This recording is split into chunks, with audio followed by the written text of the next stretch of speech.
Saudara-saudari, tema renungan kita hari ini, jagalah hatimu, jagalah dirimu, sampai Tuhan datang. Injil Lukas pasal 21 ayat 34 sampai 38. Ayat 34 berbunyi, jagalah dirimu supaya hatimu jangan syarat oleh pesta pora, kemabukan, dan kepentingan duniawi, supaya hari Tuhan jangan tiba-tiba jatuh ke atas dirimu seperti suatu jerat. Orang Kristen seharusnya paling berbahagia karena sudah menerima kabar baik keselamatan secara cuma-cuma, yaitu hidup kekal anugerah Allah di dalam Yesus Kristus penebus yang mengorbankan dirinya di kayu salib. Itulah sukacita penebusan, sukacita pengampunan, pembenaran, dan penyelamatan kita oleh Tuhan. Tak kala seorang percaya diselamatkan, sorga bersorak, malaikat bersukacita, Allah menyambut dengan pesta ilahinya. Kita bandingkan perumpamaan tentang domba yang hilang, anak yang hilang, uang mina ditemukan. Kalau kita pakai kalimat kontras, bila sorga bersorak sukacita, maka satu oknum yaitu iblis sedih, kecewa, dan berang karena kehilangan masa atau pengikutnya.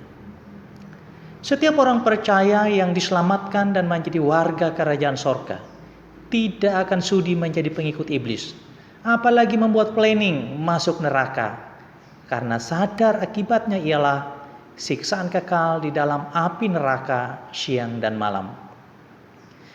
Keyakinan ini dalam bahasa Sumba Kambera, atau tepatnya dalam doktrin aliran keyakinan Merapu, dikenal istilah Epi Madambada Kawalu Pandataka Mapuri Mapaita Membarak Membana, siksaan, kutuk, dan murka. Maka iblis dengan segala tipu muslihat menyesatkan orang percaya untuk beralih menjadi warga kerajaan dunia orang mati atau neraka. Caranya sangat cerdik dan licik. Iblis tak terang-terangan berwajah nyata di hadapan kita. Ia berkamuflase atau menyamar. Dengan istilah Alkitab, memasang perangkap atau jerat yang tak dapat diduga oleh siapapun targetnya. Perlu ditegaskan, jika jerat dilihat atau ketahuan oleh target, ia akan menghindar. Jerat gagal, tak berhasil. Supaya sukses maka harus disamarkan dengan kemasan aman, baik, serta umpan-umpan manis lesat menjadi daya tarik bagi target. Niscaya yang tak arif bijaksana, yang tak waspada, yang tak berjaga-jaga, pasti kena terjebak. Bila ini terjadi, Bapa di sorga berduka, malaikat berkabung, tapi kerajaan maut dan iblis penghulunya bersorak ria dengan gemuruh. Yes, satu mangsa terjerat tipu.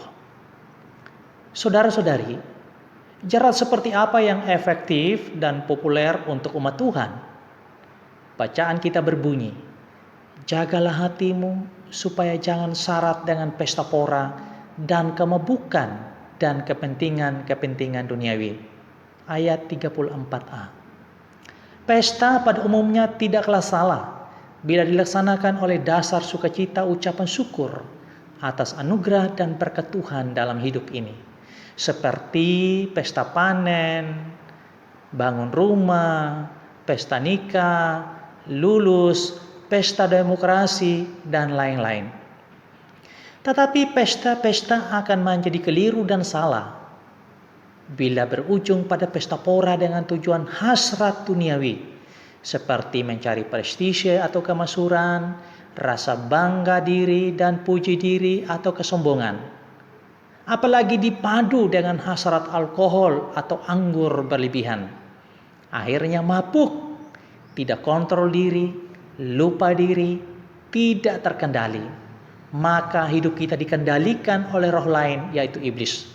Pada akhirnya nampaklah wajah pesta pora dan kemabukan yang disebut kepentingan-kepentingan duniawi bernasib malang ke neraka, seperti pesta miras, pesta judi, pesta taruhan, dan pesta pora lainnya. Allah Bapa kita sungguh amat baik. Ia tidak menghendaki kebinasaan orang berdosa, melainkan pertobatan dan keselamatannya. Karena itu, sebelum hari Tuhan yang datang nyata terduga, seperti jerat atau perangkap, yaitu hari penghakiman itu, Tuhan memberi kesempatan untuk bertobat, yaitu berbalik arah, meninggalkan hidup lama dengan hasrat pesta pora, kemabukan, dan kepentingan-kepentingan duniawi, berbalik arah mengikuti Tuhan dan kebenaran firman-Nya. Orang percaya diperingatkan, jangan lengah, jangan santai terpesona dengan zaman atau kondisi menipu, melainkan waspada dan berjaga-jagalah. Kita belajar strategi Kristus.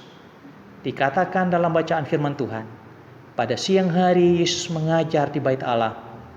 Pada malam hari ia keluar dan bermalam di Bukit Zaitun. Ia menyepi untuk bersekutu dengan Bapanya di sorga.